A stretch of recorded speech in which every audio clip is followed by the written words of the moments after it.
कोकणातील प्रत्येक अपडेट जाणून घेण्यासाठी आजच माझे कोकणच्या सोशल मीडिया प्लॅटफॉर्मला लाईक, फॉलो आणि सबस्क्राइब करा। खेडमधून एक मोठी आणि धक्कादायक बातमी समोर आली आहे। कोट्यावधी रुपये खर्च करण्यात आलेल्या विकास कामांची पहिल्याच पावसात लखतर वेशीला टांगली गेली आहेत। मनसेचे राज्य सरचिटणीस वैभव खेडेकर यांनी सार्वजनिक बांधकाम विभागावर थेट आर्थिक गैरव्यवहाराचे आरोप केले आहेत। गेल्या वर्षी उद्घाटन झालेल्या खेड रेल्वे स्थानकाच्या सुशोभीकरणाच्या कामात मोठा गोंधळ झाल्याचा आरोप करण्यात आला आहे। पहिल्याच पावसात शेडमधून पाणी गळू लागलं आणि अर्धवट राहिलेलं काम असूनही ठेकेदाराला पैसे अदा करण्यात आल्याचा खेडेकरांचा दावा आहे। नमस्कार, मी आता आहे खेड दापोली रस्त्यावरती। हा प्रमुख राज्यमार्ग आहे। मला वाटतं जवळजवळ 100 कोटी रुपये याच्यावरती मंजूर झालेले आहेत राज्य सरकारकडून आणि याचा कॉन्ट्रॅक्ट आहे SMC कॉन्ट्रॅक्ट कन्स्ट्रक्शन महाड। आज आपण परिस्थिती बघत असाल, अवकाळी पावसामध्ये हा रस्ता बंद आहे। आज आमचा हा हमरस्ता बंद आहे, एसट्या बंद आहेत, आमच्या इथे मोठी मोठी दोन चार गावं आहेत, म्हणजे दळणवळणाची साधनं कमी आहेत, बंद झालेली आहेत। आज हा अवकाळी पाऊस सुरू झाल्यानंतर थांबाची लक्षणं आहेत आणि आपला मान्सून देखील सुरू होते, पावसाळा देखील सुरू होत आहे।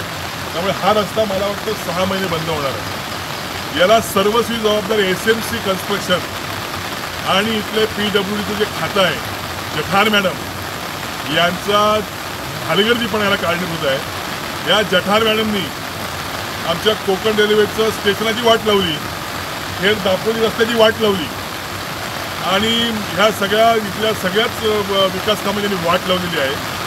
तर माझं असं म्हणणं आहे की याला जबाबदार जे जठार मॅडम आहेत त्यांच्यावरती कार्यवाही व्हावी, त्यांना सस्पेंड करावं, सक्तीच्या रजेवरती पाठवावं आणि अशा प्रकारची कामं बोगस कामं करणार असतील त्याला शासन करावं। SMC कन्स्ट्रक्शनचं काम देखील बोगस आहे। आपण कॉन्क्रीट बघाल, यावरती केलेले स्लॅब बघाल, हे सर्व बोगस आहेत। तर याच्यावरती कारवाई व्हायला पाहिजे, अन्यथा मी या कॉन्ट्रॅक्टरला आणि ह्या सगळ्या अधिकाऱ्यांना, जठार मॅडम आणि सगळ्या PWDच्या त्या रामसे सकट यांना मी स्वस्थ बसू देणार नाही, त्यांच्या कार्यालयात मी बसू देणार नाही। हा महाराष्ट्र नवनिर्माण सेनेचा पहिला इशारा आहे। हे त्यांनी इथे जे काय आज शासनाच्या माध्यमातून केंद्र सरकारच्या हे जे काय स्टेट वगैरे काढलेली आहे, तिथे प्रमाणाच्या बाहेर पाऊस पडतोय आणि ते सर्व पाणी येणाऱ्या प्रवाशांच्या अंगावर पडतंय। प्रवाशांना छत्री हातात धरून आतमध्ये स्टेशनमध्ये जावं लागतं। त्यामुळे हा जो काय लाखो रुपये खर्च केलेला आहे, हा चुकीच्या पद्धतीने खर्च केलेला आहे, योग्य पद्धतीने केला गेला नसल्यामुळं हे जे काही पाण्याची गळती लागलेली आहे, तरी प्रशासनाने याच्याकडं त्वरित लक्ष देऊन येणाऱ्या प्रवाशांची किंवा इतरांची गैरसोय दूर करावी।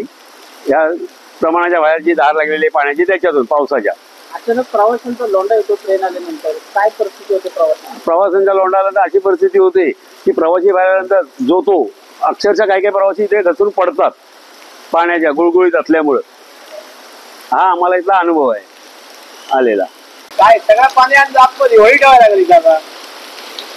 कधी लोकार्पण झाले, कधी आताच झालंय नव्हतं, कुठं कुठं नेमकी गळती लागली? हे सर्व मध्ये सर्व गळती आहे। काय त्रास होतो, काय करायचं पाण्यातून काय?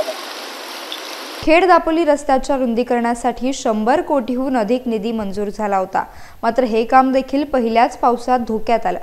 2 ते 3 ठिकाणी रस्ता खचला असून अनेक गावांचा संपर्क तुटला। या कामांमध्ये गंभीर त्रुटी असल्याचा आरोप करत वैभव खेडेकर यांनी सार्वजनिक बांधकाम विभागाच्या उपअभियंता यांच्यावरच थेट बोट ठेवलाय। त्यांनी ठेकेदार आणि अधिकाऱ्यांची चौकशी न झाल्यास मनसे स्टाईल आंदोलनाचा इशारा दिलाय।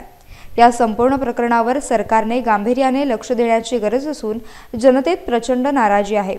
आता पाहावं लागेल प्रशासन याची दखल घेतंय का।